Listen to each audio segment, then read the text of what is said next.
When you're learning the kettlebell clean, you probably started out flinging the bells and having them bang and crash on your wrists, right? That's okay, that's where we all started. That's where I started. It's what everybody does on their first time. But when the bells get heavy, you can't get away with that. You can't just take a huge bell and fling it up and have it land hard on your forearm, because you're gonna hurt yourself.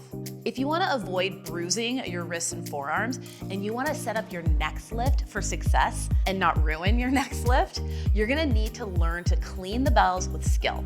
In this 4-part series on the kettlebell clean, I'm gonna show you all the common issues I see when I'm teaching the clean and how to fix them.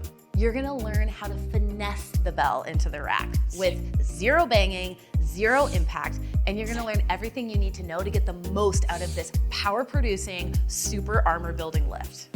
This is part 1, where we're gonna cover problems with taming the arc, AKA bashing your wrists and forearms with the bells. In part 2, we're gonna cover problems with the rack position. Part 3 is all about power production. In part 4, we're gonna cover problems with your standing plank. Let's clean some bells. Problem number 1, not taming the arc on the way up. This is a problem because obviously the bells land hard on us, it's impacting us, it's banging on our forearms and wrists, and it can be painful, especially when you get to heavier bells.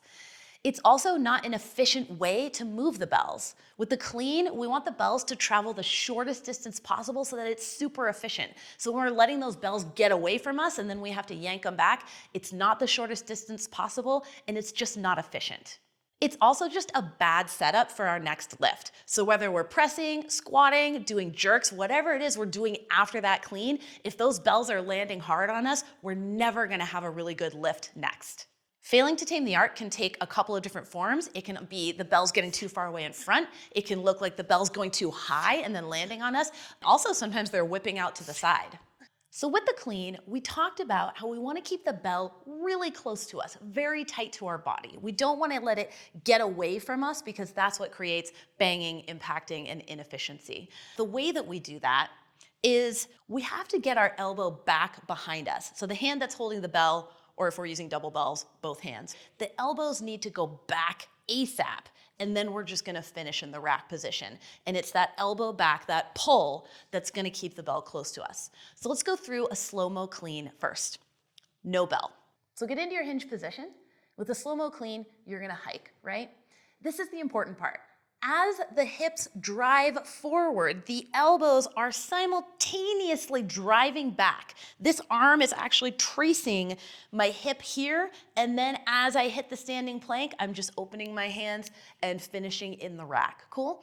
One more time, slow-mo clean, hinge back, hike, hips come forward, elbows go back behind us, hit our standing plank, spear through, finish in the rack. A great way to practice this is the cheat clean. Let me show you how to do it. Take a light bell, get into your clean position, tilt the bell towards you, and take your free hand and put it pistol grip over the other hand. Now you're just gonna clean the bell, and you can see that that other hand kind of guided it right into the rack. To drop it, do the same thing. So cheat clean from the side, you can see it automatically keeps the bell close to me. Pistol grip.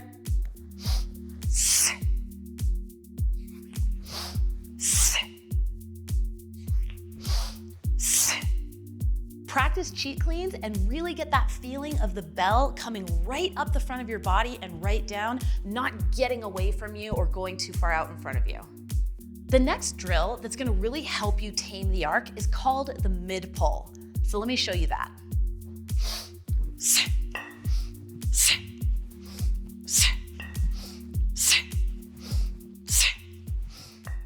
The mid pull is basically our clean, but we're not doing the final finish part where we spear through into the rack. So it's our clean without spearing through into the rack. It's really helpful because it gets us to practice that elbow drive back and really doing that elbow drive back ASAP and not doing it too late.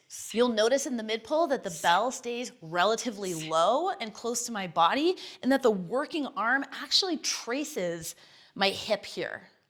With the mid pull, be careful not to let the bell get too far away from you, because then it basically defeats the purpose. It's not gonna help you tame the arc on your clean. You can see those weren't mid pulls because the bell was coming way far out, it was going way too high, and then I was ripping it back. And if you do that in your clean, you know what's gonna happen. You're gonna bash your wrists. Practice mid pulls to really work on that elbow drive and getting that elbow behind you in the clean. I like to do 3 mid pulls, 1 clean on repeat.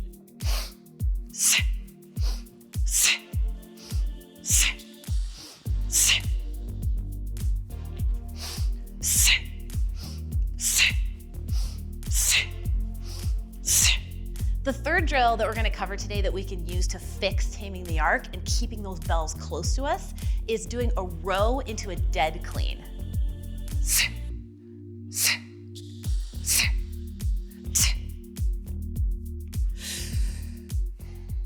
So you can see in that drill when I do a bent over row followed by a dead clean, and a dead clean means I'm just not hiking the bell back, right? The bell's moving straight up and down without the hike or the backswing, that it really naturally brings the bell up in a straight line and into the rack position.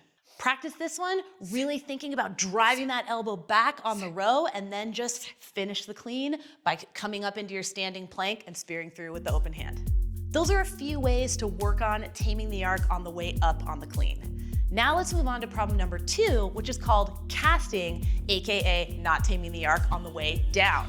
Casting the bells away from us on the drop creates a lot of problems for us.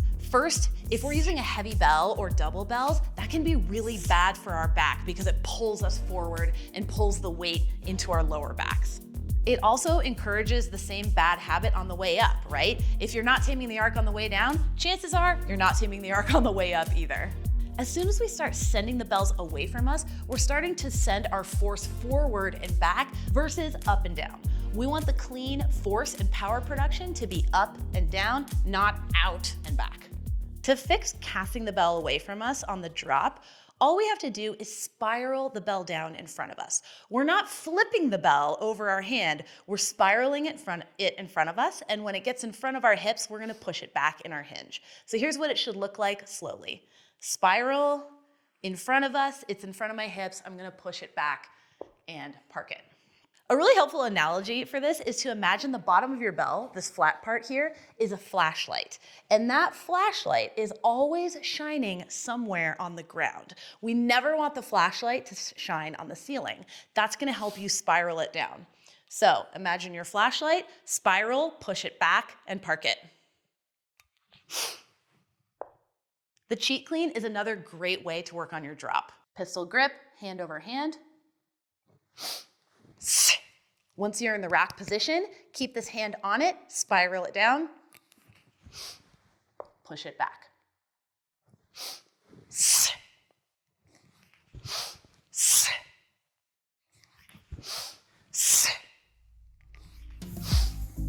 Hopefully these tips help you tame the arc on your clean, on the way up and on the drop. Really work on it, work on the skill. It's gonna make your cleans so much cleaner, pun intended, so much more powerful, and it's gonna set you up for success for whatever lift you're doing next. If this video was helpful for your cleans, hit that like and subscribe button, and stay tuned for part 2, where we're gonna cover your rack position, all the things that can go wrong there, and how to fix it.